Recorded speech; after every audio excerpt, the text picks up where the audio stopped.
Rhode, Rhode, Rhode. Certains adorent, d'autres critiquent, mais qu'est-ce que la marque Daily Bieber vaut vraiment? J'ai tout bonnement testé tout Rhode pendant un mois, et voici mon verdict. Bonjour, j'espère que vous allez bien. J'ai donc reçu mon colis, j'ai pété un câble, j'ai tout commandé. Voilà, je vous ai pas menti, hein. Alors moi déjà les packaging j'adore, hein. De toute manière j'aurais pas testé une marque qui ne me fait pas de l'œil, parce que j'en ai eu pour combien? Attendez, faut que je regarde pour combien j'en ai eu. Mais j'aime bien parce que YouTube ça me déculpabilise de dépenser des sous, pour être honnête, parce que je me dis que du coup bah c'est pour la vidéo quoi. J'en ai eu pour la modique somme de 251 €. Dieu merci, j'ai eu la livraison gratuite, en même temps voilà, mais bon, j'ai eu quand même énormément de produits. Et je suis très heureuse de l'avoir fait d'ailleurs, je suis très contente de tester tout ça. Sachant que moi, ma peau, donc je vous mets une photo vidéo de ma peau avant, on fera un après ensuite. Moi j'aime bien les produits qui sont relativement simples. Donc c'est pour ça que Rhode, ça m'a fait clairement de l'œil, ça me fait de l'œil depuis d'ailleurs fort longtemps. Et ça peut être utilisé le matin comme le soir, donc c'est exactement ce que je vais faire pendant un mois, je vais tout utiliser matin et soir. Comme ça, il n'y a pas de doute. Tous les produits sont aussi adaptés aux peaux sensibles et testés dermatologiquement, enfin, merci encore eux. Cruelty free, vegan et tutti quanti. Bon, apparemment, c'est superbe, donc c'est exactement ce qu'on va voir. Je parlais trop, donc je me suis auto-abrège. Nous sommes donc un mois plus tard. Ça fait un mois que je teste vraiment toute la routine. Avant qu'on se penche vraiment sur le verdict de chaque produit un à un, je voudrais juste qu'on revienne sur les objectifs, en fait, de cette routine et ce que c'est censé m'avoir apporté en tout cas pendant un mois, et aussi moi mon type de peau et du coup sur quoi je me suis basée. Donc si vous voulez, moi j'ai une peau qui est relativement normale, parfois déshydratée, notamment l'hiver. Je peux parfois avoir quelques petites imperfections, donc par exemple des petits boutons au niveau du menton, mais c'est peut-être plutôt hormonal, quelques petits points noirs parfois au niveau du nez, mais j'ai pas forcément d'acné, j'ai pas non plus beaucoup de points noirs ou quoi, donc j'ai une peau relativement normale. Et donc les objectifs, alors quand on va sur le site de la routine Rhode, c'est en effet de restaurer, protéger et nourrir la barrière cutanée. Et l'autre objectif de cette routine-là, c'est évidemment d'avoir la peau la plus glowy possible, de glaze comme un donut. Et donc il est dit que chaque produit Rhode est fait d'ingrédients de haute performance et efficace à haut level. Bon, pardon, je traduis parce que moi tout est en anglais, donc la traduction n'est pas toujours hyper précise. Et parmi donc tous ces ingrédients qu'il y a dans plus ou moins tous les produits, en tout cas qu'on retrouve très régulièrement, il y a donc des peptides, ça nous en a parlé en long, en large et en travers, qui permettraient donc d'avoir la peau visiblement plus rebondie et de réduire les petites ridules, donc ça très sympa. Beurre de karité évidemment pour hydrater et nourrir la peau. Niacinamide aussi, donc là c'est pour réduire l'apparence des pores et améliorer la texture globale de la peau. Alors après bon voilà, il y a d'autres ingrédients, je vais peut-être pas tout vous lire, acide hyaluronique aussi bien sûr, mais bref globalement c'est pour restaurer la barrière cutanée, rebondir la peau, hydrater, blablabla, etc. Alors le premier produit c'est le Pineapple Refresh, donc ça c'est un nettoyant pour le visage quotidien qu'on peut utiliser matin et soir, donc du coup je l'ai vraiment utilisé matin et soir pendant toute la durée du test. Et il était censé donc enlever tout ce qui est maquillage et compagnie, les impuretés, blablabla, laisser la peau smoother and softer, instantanément améliorer l'hydratation de la peau et nettoyer sans rendre la peau plus sèche et sans laisser de résidus. Écoutez, alors moi au début déjà le côté pineapple ça m'a fait un peu peur parce que je me suis dit que comme c'est un truc américain et tout machin, bon après c'est moi et mes a priori hein, bien sûr, mais que ça allait sentir le pineapple chimique. Ça n'est pas le cas, vraiment ça a presque pas d'odeur et ça c'est ce que j'aime beaucoup avec les produits Rhode, c'est qu'il n'y a pas de parfum. Il y a des personnes que ça pourrait déranger parce que du coup on sent uniquement l'odeur des ingrédients, enfin ça sent un peu le laboratoire, mais sur celui-ci donc il y a une légère odeur mais qui n'est pas forte et il n'y a pas ce côté chimique du pineapple, de l'ananas. Très sympa. En revanche, sur ce produit, alors ce qui est intéressant, c'est qu'il a aussi un côté légèrement exfoliant. Donc pour les points noirs, c'est cool. Comme toute la routine, on est vraiment sur l'hydratation, machin. On se met des couches et des couches, vous allez le voir. Ça, ce que j'ai trouvé intéressant en effet, c'est que ça apporte autre chose que juste de l'hydratation. Il y a le côté un peu exfoliant, donc pour les points noirs et tout, je trouve ça quand même assez intéressant. Vraiment, il m'a bien nettoyé la peau, enlevé les impuretés et tout, et tu sens qu'après ta peau, elle est propre, quoi. Par contre, le côté hydratant, je trouve pas que ce soit vrai. C'est pas dérangeant vu qu'après on ajoute de l'hydratation, mais je trouve que il l'assèche même un petit peu. Donc après le nettoyage, moi j'avais quand même la peau qui tirait un peu, ce que je n'ai pas par exemple avec le nettoyant quotidien que j'utilisais avant de faire le test. Donc voilà, pour les peaux très sèches, je sais pas si c'est forcément le nettoyant à prendre. Moi je l'aime bien quand même et je continuerai de l'utiliser évidemment jusqu'à ce qu'il se termine. Je sais pas si je le rachèterai, mais je l'ai quand même beaucoup aimé parce que il contrebalance un peu avec l'hydratation et le nourrissement, bref, la manière dont on nourrit notre peau par la suite. Donc quand même intéressant, mais c'est pas un truc de ouf et il respecte pas, à mon sens, en tout cas vraiment, la promesse qu'il donne de ne pas rendre la peau sèche. Il assèche un peu la peau. Ensuite, le Glazing Milk, ça c'est le seul produit que j'avais déjà testé avant, le seul produit de skincare que j'avais déjà testé et que j'avais déjà acheté et que j'avais adoré. Donc ça, je savais que j'allais l'aimer et je l'aime toujours autant. J'adore l'odeur. Pareil, il n'y a pas de parfum, donc ça sent le laboratoire. Mais je sais pas, il y a un truc dedans que j'adore, genre vraiment le truc, j'ai envie de le bouffer quoi, de le boire, je ne sais pas.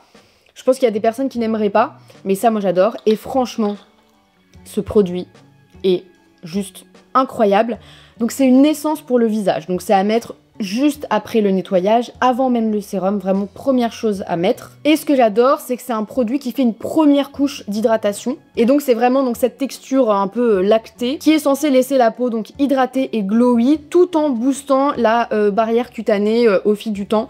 Préparer la peau pour une meilleure skincare et une meilleure application du maquillage, 100% vrai. D'aider la peau à se calmer quand elle est irritée et booster la barrière cutanée et réduire l'apparence des rougeurs au fil du temps. Donc pour les peaux sensibles ou sujettes aux rougeurs, très intéressant. Moi je sais que je peux avoir des rougeurs, alors pas trop en ce moment mais c'est plus vers l'hiver au niveau des joues. Et ça m'a quand même bien aidé, même sur le mois. J'ai senti quand même, pourquoi pas, des petites rougeurs qui partaient un petit peu. Voilà, après ça marche sur un beaucoup plus long terme encore que juste un mois, hein, faut pas se leurrer. Mais vraiment très bon produit, franchement, je l'adore. Alors après, on a le Peptide Glazing Fluid. Ça, je dois vous avouer qu'au début, je me demandais un peu à quoi il servait en fait, parce que c'est à la fois un sérum et pas trop un sérum. Enfin, le truc, on sait pas trop ce que c'est. Enfin, il n'y a pas écrit sérum sur le truc, mais en fait, c'est un sérum. Et alors après, quand je me suis penchée un peu plus sur ce que c'est censé apporter, donc ça dit que c'est censé hydrater et rendre la peau un peu plus lumineuse, instantanément illuminer la peau et donner un glowy finish et visiblement rendre la peau plus rebondie au fil du temps. Mais bon, finalement pour moi c'est un peu la même chose que le Glazing Milk, quand bien même c'est pas la même texture, ça apporte un peu les mêmes choses, enfin c'est un peu les mêmes objectifs.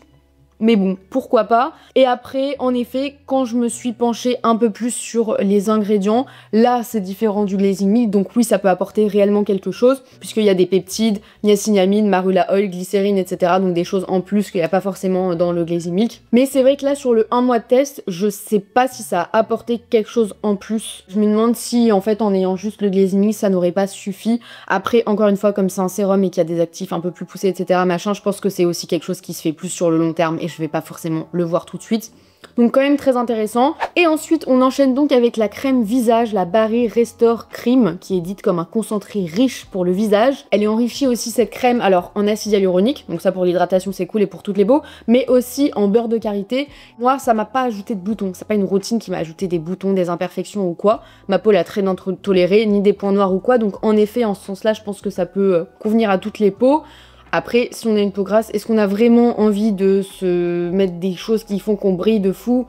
Je sais pas. Après, petit disclaimer d'ailleurs, je ne suis ni dermatologue ni chimiste, donc tout ça, ce n'est que mon humble avis en tant que consommatrice. Mais en tout cas, cette crème, je l'ai quand même beaucoup aimée pour mon type de peau. Génial. Je pense que pour les peaux sèches, super. Pour les peaux normales, super aussi. Peau déshydratée aussi, et pour les peaux mixtes elle peut aller aussi, il faut juste pas en mettre trop, elle est quand même assez épaisse, assez riche, mais je dirais que pour l'hiver elle pourrait aller à tout le monde, pourquoi pas, mais peau grasse pas forcément. Voilà, enfin je pense que si j'avais la peau grasse j'aimerais pas forcément la mettre, mais très intéressant. Et alors au début donc je me disais que c'était tout petit, mais en fait non, hein, c'est un 50 ml, donc c'est un format classique. Par contre le prix, elle est au prix de 42 €. Je trouve ça un peu excessif, pour être honnête. Je trouve que c'est quand même vraiment pas donné. Mais en tout cas, cette crème, j'ai beaucoup aimé. Dans la routine, j'ai ensuite enchaîné avec le Peptide Lip Treatment. Donc ça, c'est la version soin. Et il y a aussi la version, mais qu'on verra après, un peu plus maquillage. Donc ça, c'est une version soin qui est censée hydrater les lèvres et repulper, on va dire, les lèvres sèches. Alors très beau. Le fini, j'adore. Magnifique. La texture hyper agréable. Franchement, vraiment... super produit que j'ai pris avec une odeur, donc j'ai pris celui à la vanille. Là encore j'avais peur, comme le truc qui vient des USA, que ça sente vraiment trop chimique, et non ça va, c'est assez agréable, donc encore une fois j'ai été fort médisante. Par contre le fini est canon, c'est quand même super agréable, voilà. Et alors dernier produit de skincare, de soin avant qu'on passe au maquillage, c'est cette Glazing Mist brume de glaçage, qui est un spray visage hydratant. Ce produit, les amis, je ne savais pas quand l'utiliser. Parce que, alors oui, elle nous dit qu'on peut l'utiliser donc en première étape de la skincare après le nettoyage. Sauf que ça aussi, le Glazing Milk aussi, il faut l'utiliser en première étape. Et là, ça ferait beaucoup trop d'hydratation. Donc je l'ai fait une fois, mais je trouvais ça trop, donc je me suis pas aventurée dans ça. Et après, sinon, c'est... Alors j'ai vu des vidéos sur Insta et compagnie, là, où elle l'utilise avec le maquillage. Donc moi, c'est ça que j'ai fait sur les images que vous voyez. Bon, voilà. Moi, la seule utilité que je vois réellement à ce produit, c'est pour les peaux qui sont sèches, très sèches ou déshydratées, et qui tiraillent au fil de la journée. Là, à ce moment-là, on peut s'en remettre un petit coup. Je peux le faire d'ailleurs ici, je vais m'en foutre partout, je vais être glow glow glow, je vais briller à la caméra, c'est affreux mais bon. Voilà, on peut s'en mettre un peu comme ça, c'est pratique, on peut le mettre dans le sac. Alors moi, personnellement, mes sacs sont tout petits, donc ça ne rentre pas. Mais pour des peaux qui ont des sensations d'inconfort au fil de la journée, là, je trouve que ça peut être ultra intéressant parce qu'en effet, ça apporte vraiment de l'hydratation. Après, d'autres moments où je le mets, c'est par exemple le matin avant de faire mon sport, quand j'ai pas encore fait ma skincare, du coup routine, parce que je me suis pas encore nettoyé le visage, etc.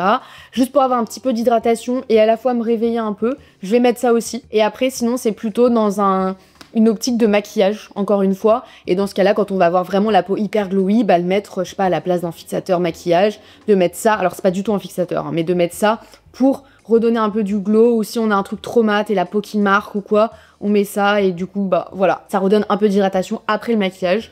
Ça, c'est un peu les 3 utilités que je vois, mais je pense pas que sur le long terme, ça apporte quelque chose. Enfin, moi, genre, je pense pas que ma peau ait évolué au fil du mois de test grâce à ça. Donc, c'est plus pour du confort ou pour un aspect plutôt esthétique. Mais j'aime quand même vraiment bien ce produit. Si vous y voyez une utilité dans tout ce que je vous ai dit, vous pouvez y aller les yeux fermés, c'est quand même un très bon produit. Alors ensuite, on passe au maquillage. D'abord, les blushs. Ça, alors, j'ai acheté celui-ci pour la vidéo, mais il y en a 2 que je teste déjà depuis fort longtemps. Les blushs, je les adore. Ils sont incroyables, je les utilise tous les jours. Le packaging, moi je le trouve sympa, je sais qu'il y a des gens qui aiment pas forcément, mais moi je le trouve vraiment cool. À la fois ils sont hyper pigmentés, mais en même temps hyper faciles à appliquer. À la fois ils ont un fini lumineux et en même temps et glowy aussi, mais sans que ce soit trop. À la fois ils tiennent hyper longtemps. Je n'ai rien de négatif à dire sur ces blushs. Et je les mets autant juste avec le doigt en tapotant, même en retouche sur la journée ou quand j'ai pas le temps ou quoi, qu'avec un pinceau. Enfin, vraiment. S'il y a, je pense, un produit à acheter, c'est celui-ci, quoi. Les blushs sont vraiment géniaux. Après, on a donc les Peptide Lip Shape, les crayons à lèvres, tout bonnement. Alors, ceux-là, je les ai pas achetés en même temps que la commande, je les ai achetés il y a quelques temps déjà. Et donc, depuis, j'ai perdu les petits capuchons pour ces trucs-là qui ne servent à rien du tout. Ça ne sert à rien, mais alors, vraiment à rien. Je les ai essayé de les utiliser 1 ou 2 fois. C'est une sorte d'embout en silicone pour appliquer le truc, mais alors... mais c'est d'une inutilité totale. Bon, au niveau du packaging, je trouvais ça sympa et je me suis fait forcément prendre par le marketing au moment où c'est sorti. Mais par contre, pour ce qui est du crayon en lui, ils sont vraiment très sympas. J'aime beaucoup. C'est pas un embout qui est... Enfin, c'est pas un crayon qui est précis. Donc c'est pas fait pour ça, mais moi je le mets... en fait, je vais faire mon contour et ensuite je colore limite l'intérieur, quoi. Je le mets presque comme un rouge à lèvres parce que la texture est super agréable. Donc ce que j'aime bien avec ce produit-là, c'est le côté un peu polyvalent. Il dessèche pas les lèvres, il tient ma foi très bien. Les couleurs sont assez sympas. Moi, il y a la couleur Lift que j'aime beaucoup parce que c'est plus ou moins la couleur de mes lèvres. Donc je peux en mettre même un tout petit peu, juste pour refaire le contour des endroits où mes lèvres sont moins colorées. Et je le mets parfois aussi, là, comme sur les images que vous voyez, avec la couleur Balance. Très très bon produit. Et donc, bah, comme son nom l'indique, ils sont aussi enrichis en peptides et en fenugrec extract. Je ne sais pas ce que c'est. Et enfin, dernier produit, les baumes à lèvres teintés aux peptides, Peptide Lip Tint. Ceux-là aussi, je les ai depuis assez longtemps. Donc j'ai la teinte Toast et Espresso. Là, j'ai mis sur les images la teinte Toast, que j'adore. Il est vraiment, enfin, je trouve la couleur hyper jolie. Je pense que ça va relativement à tout le monde. Alors, donc je les ai depuis longtemps, ce que je vous disais, je les ai pas rachetés depuis. Il me semble que depuis, la formulation a changé, parce qu'il y avait eu des problèmes ou quoi, de grains ou je ne sais quoi, ou qu'est-ce. Moi, j'avais pas eu ces problèmes-là. Et franchement, je les avais beaucoup aimés. C'est pas quelque chose qui va vous laisser les lèvres hydratées. Par contre, d'un point de vue maquillage et tout, ils sont hyper cool. Il y a le fini est super joli. Les couleurs sont super jolies, ça tient relativement bien et alors je crois que ça tient encore mieux maintenant que la formulation a changé. Je les mets plus tant que ça parce que en ce moment je préfère des choses un peu plus mat. Je suis plus trop sur du glowy, mais sinon pour des glosses, ils sont hyper jolis et très agréables. Moi j'aime beaucoup la texture, il colle pas, il est hyper lumineux, ça tient relativement bien, mais bon, du gloss dans tous les cas il faut en remettre. Mais voilà, c'est franchement des très bons produits. Alors, verdict global, surtout sur la skincare, puisque c'est vraiment la skincare qui a un intérêt à être testée sur un mois entier. Donc, est-ce que cette routine répond à ses promesses, à savoir restaurer, protéger, nourrir ma peau et tout? Honnêtement, oui. Alors je vous mets les images avant, après. J'ai une sale gueule, ne m'en voulez pas, je suis en plus pas maquillée lumière naturelle, s'il vous plaît, soyez gentils. Et c'est pas tout à fait exactement la même lumière, comme je filmais en lumière naturelle, et puis d'un mois à l'autre, la lumière a un peu changé, mais ça vous donne un peu un rendu. Moi je trouve que ma peau n'est ni foncièrement mieux, ni moins bien. C'est globalement, sensiblement pareil. Moi je sais que, enfin quand je me regarde dans le miroir et tout, ce qu'on voit pas forcément à la caméra, je trouve quand même que mon grain de peau est mieux, affiné. J'ai une peau un teint qui est quand même plus unifié. Alors faut pas se leurrer, c'est pas du maquillage, vraiment c'est de la crème.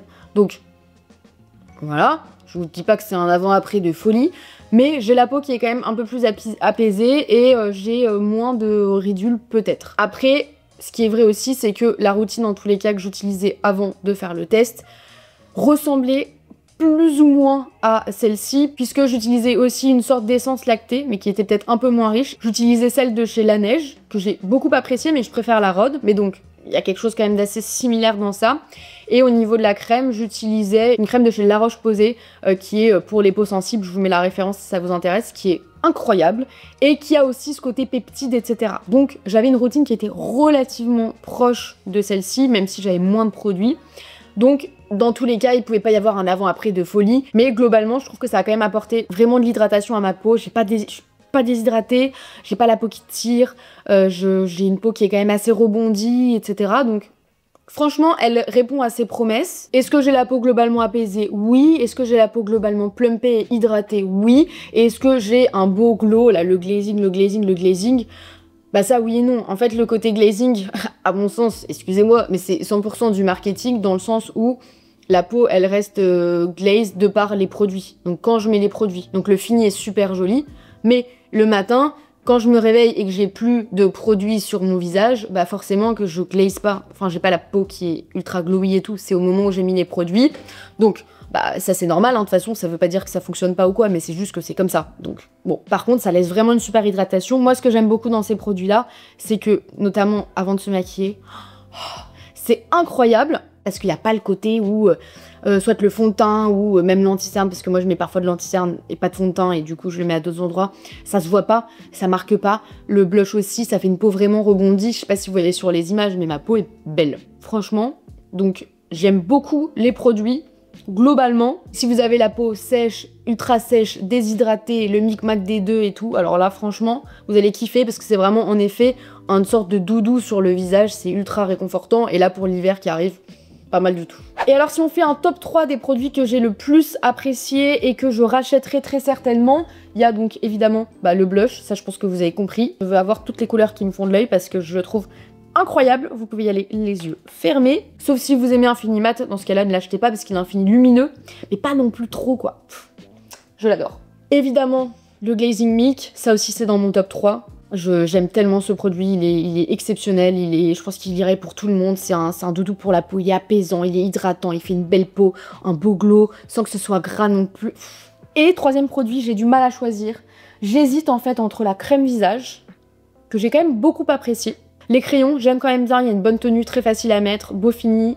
Ouais, allez, ça c'est, disons, mes 4 produits préférés. Voilà, j'espère que cette petite vidéo vous a plu, ce nouveau format un petit peu plus beauté. J'aime bien aussi zoomer sur des marques, sur des produits testés et tout, donc dites-moi si ça vous a intéressé et si vous aimeriez que je teste d'autres produits. Dites-moi également ce que vous pensez des produits Rhode si vous en avez déjà testé. Quoi qu'il en soit, prenez soin de vous, prenez soin des autres, salut!